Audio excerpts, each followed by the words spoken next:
want to change the world? Start off by making your bed. If you make your bed every morning, you will have accomplished the first task of the day. It will give you a small sense of pride, and it will encourage you to do another task, and another, and another. And by the end of the day, that one task completed will have turned into many tasks completed.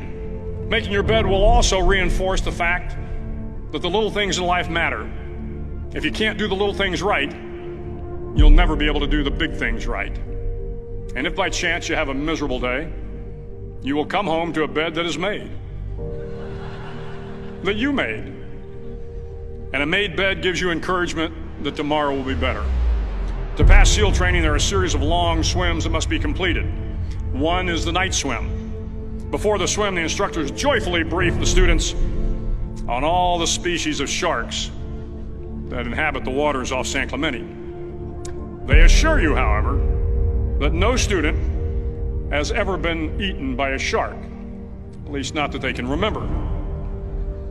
But you are also taught that if a shark begins to circle your position, stand your ground. Do not swim away. Do not act afraid. And if the shark, hungry for a midnight snack, darts towards you, then summons up all your strength and punch him in the snout, and he will turn and swim away. There are a lot of sharks in the world. If you hope to complete the swim, you will have to deal with them. So if you want to change the world, don't back down from the sharks. Over a few weeks of difficult training, my SEAL class, which started with 150 men, was down to just 42. There were now 6 boat crews of 7 men each. I was in the boat with the tall guys, but the best boat crew we had was made up of the little guys, the Munchkin crew, we called them.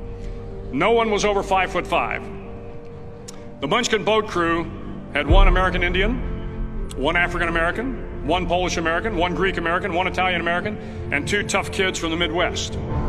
They out-paddled, outran, and outswam all the other boat crews. The big men in the other boat crews would always make good-natured fun of the tiny little flippers the Munchkins put on their tiny little feet prior to every swim.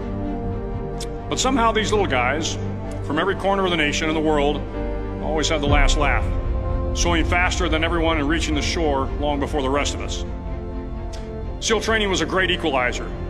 Nothing mattered but your will to succeed, not your color, not your ethnic background, not your education, not your social status.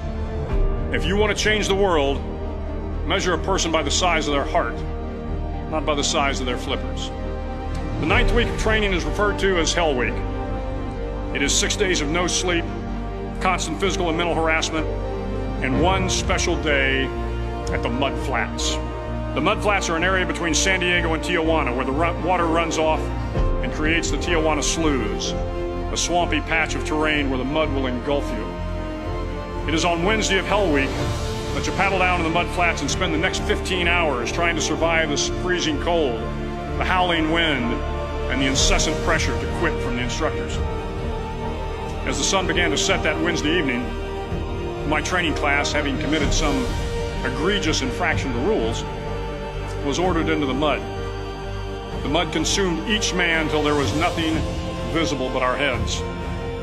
The instructors told us we could leave the mud if only 5 men would quit.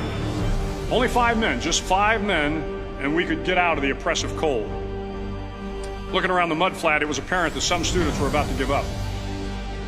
It was still over 8 hours till the sun came up. 8 more hours of bone-chilling cold.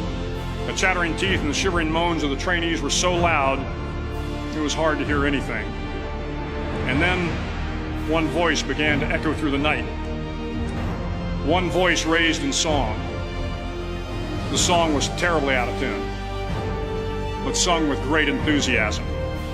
One voice became 2, and 2 became 3, and before long, everyone in the class was singing. The instructors threatened us with more time in the mud if we kept up the singing, but the singing persisted, and somehow the mud seemed a little warmer, and the wind a little tamer, and the dawn not so far away. If I have learned anything in my time traveling the world, it is the power of hope.